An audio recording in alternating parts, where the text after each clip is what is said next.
WRPB Treasure Coast Video, introducing the local candidates for election 2020. Okay, so here we are with another opportunity to meet one of the candidates. And I've been rehearsing your name. It's Veda Mosavat. Mosavat. I got close the first time, Very right? good. Very okay. Good. Mosavat. So Veda, I'm so glad you're here. And we just want you to get comfortable and tell our audience a little bit about yourself so they get to know you and you know who they're voting for and so forth. And we ask all the candidates the same kind of question, so it's fair and so forth. So what our audience would like to know is a little bit about you. Tell us about yourself and your family and your background. Well, first off, thank you for giving me this opportunity to reach the voters. You are welcome. Not many people know about the Mosquito Control District, so I'm grateful for That would be me. for this opportunity. A little bit about me. I came to Florida 18 years ago. I have been in Indian River County for about 6 years now, and Florida is now my home. And so I am running for office, and I'm here because I want to make a difference in my community, and I care about public service, and I want to help out. Good for you. Now, you have a family. I do. Children, and so Yes. that's in itself quite a job, isn't it? Yes, it is. Yes, it is. Yes, it is. I've got 2 children. I've got a 5-year-old and a 1-year-old. Ooh. And they keep me very, very busy, and they're good training, I think, for any job. I'm quick, I'm versatile, I'm efficient, I have a really good nose for nonsense, and I know how to ask tough questions because I'm asking little ones tough questions all the time. Good for you. So I would think that to be a candidate and to do the job of running for office, which is probably a little different than everyone's, it's a bigger job than you think. Do you have to have the backing of your family and involvement with your family? Of course. Yeah. Absolutely. Absolutely. And I do. My little boy is really politically aware, and he's fascinated by politics. And so he's 5 years old, but he knows all about the primary system. He knows all about elections. I mean, he's been with me every step of the way, sort of a conscious being. My little one is with me all the time, too. But he's very politically aware, and he sees what's going on. You know, we've had several candidates that have taken advantage of this, and when almost to the candidate talking about their family, how important the family is, and to be 100% behind it and supportive, and so I know that you have some interests and avocations and so forth. I understand that you're a writer. Yes, I am currently working on a book with an infectious disease doctor, which is, it's a fascinating thing. A lot of the diseases that we're talking about in the book are mosquito-borne diseases. Yes. I mean, so many of them are. And so I've been able to have a research component that I'm doing right now as part of this book, which has helped inform this as well. So I'm guessing that you are a subject matter expert for the office in which you're running. I'm not. Oh, you're not? And no, and I Why don't did I ask that question? No, it's fine, but I don't pretend to be. There are entomologists on staff, and that is their expertise. So this position is a fiscal and policy oversight position, and that is where I do have some places where I can come in with good experience. Right now, so I'm going to segue into the next part. But right now, the Mosquito Control District District is being headed up by a guy who's a nationally known and recognized expert in mosquitoes. He's doing a really good job. I've talked to beekeepers, I've talked to bird people, I've talked to some agricultural people. In general, people are pleased with the job that the Mosquito Board is doing. And that is good, and that speaks to the leadership. The board, however, has not been keeping up, I think, in the same way. There are a lot of issues that are going on right now in the district that I think because of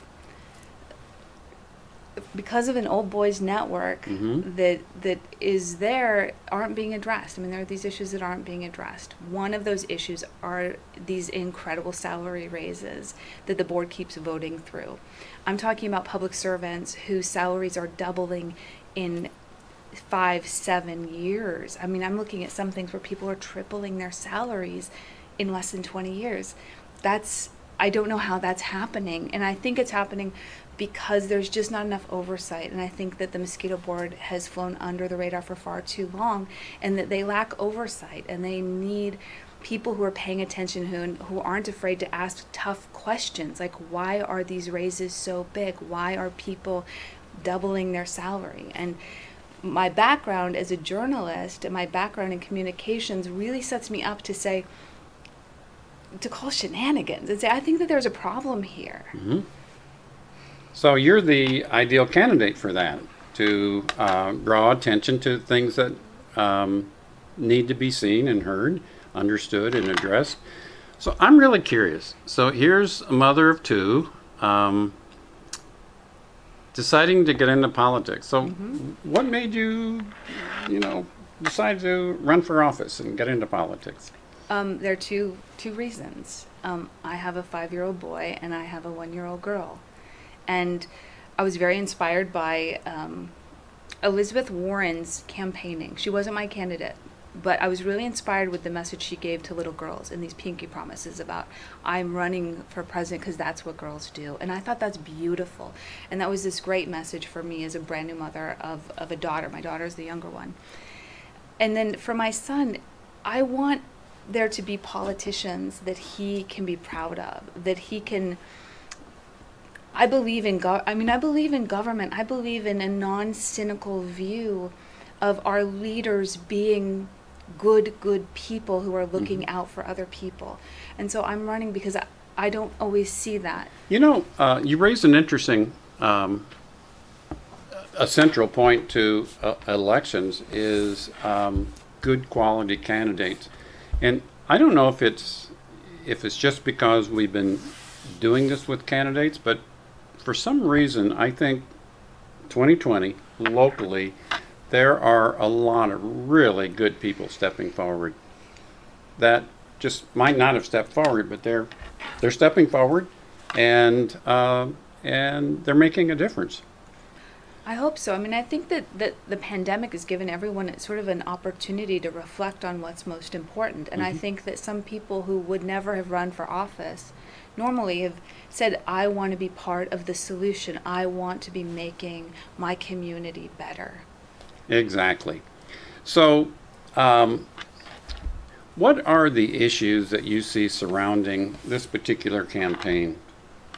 Well, I think that the issues facing them in this campaign really have to do with transparency. They have to do with accountability, and they have to do with oversight. I mean, there has been this sense that this is a real closed environment, that the board, that the district, it's just escaped scrutiny. So, and that goes across all the way through. So they've got a clunky website. If you want to know when spraying is going to happen, you've got to go through this 1990s website and hope that you're going to find the right page. The city of Sebastian is actually posting the days that the mosquito control district will be spraying to help their citizens. The district doesn't have its own Facebook page. It's not informing citizens that way. It's just not reaching out. Because the salaries are so much higher than in the neighboring districts to the north and the south, the people in Indian River County should be getting premium product, where they're paying a premium price. And when I'm talking about the salaries are larger, they can be up to 50% larger. I mean, it's stunning. And that matters to the bottom line with the budget because the personnel costs are such a big part of the budget. Yes, it does.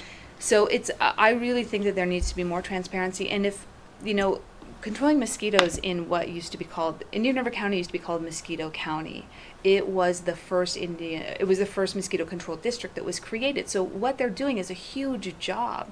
And if we need to pay, as taxpayers, need to pay a premium for that, then that's something that we need to say. But since we are paying a premium for it, we need to be honest about that. And we need to let the taxpayers know that they can have big expectations of that department because they're paying a lot for it. Good for you. Now, I noticed that you're running for seat 3. So tell us about the seats. How many are there? And There are 3 seats, and they open up every other. So 1 and 3 are up right now. 2 was up 2 years ago. I hope that the person who's in seat 1 is a 26-year incumbent, and she was asked in a recent forum, "What do you hope to accomplish in your next term that you weren't able to accomplish so far?" I think that the entire board needs to be replaced. I think that there are candidates who are pushing the board forward, that they're asking tough questions. One of the candidates is really pushing for a public records policy. There's been some issues with the sunshine laws with this department, and that's a problem. And so I think that this is a really good time to get a whole new board in. I mean, except for Z2, but 1 and 3 should be replaced. so we're coming to the top of our time. I'm sure the audience has gotten to know you pretty well by now, and that's really, really wonderful. But I'd like to just kind of close and just summarize your qualifications for seat 3. Well, as I said, I'm a mother. I got a good eye for shenanigans. But my education, so I have a bachelor's degree from St. John's College in the history of math and science and Western philosophy. I have a master's degree from the University of Maryland in Persian studies. I spent most of my career in communications, most of it as a journalist, as a photographer, a writer, a video editor, and a production coordinator. I am used to working on teams of really mission-focused people. I delivered shelter goods in Kosovo with the Dutch military. I worked on a program that was broadcast by the U.S. government to Iran. I have a lot of, and there's one more thing I always forget to add with this, which is I've had 2 director-level positions at nonprofits. So I'm used to dealing with budgets, I'm used to dealing with boards, I'm used to working together with all kinds of people for a good mission. And so that's what I bring to this. Well, that is great.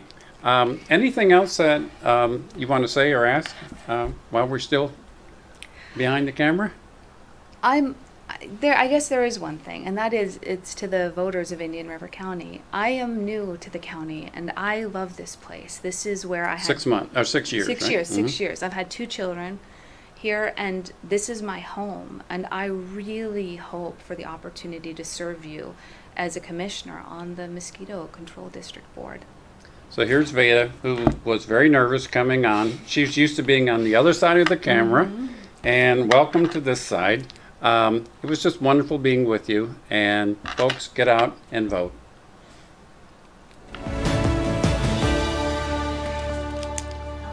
Boy, that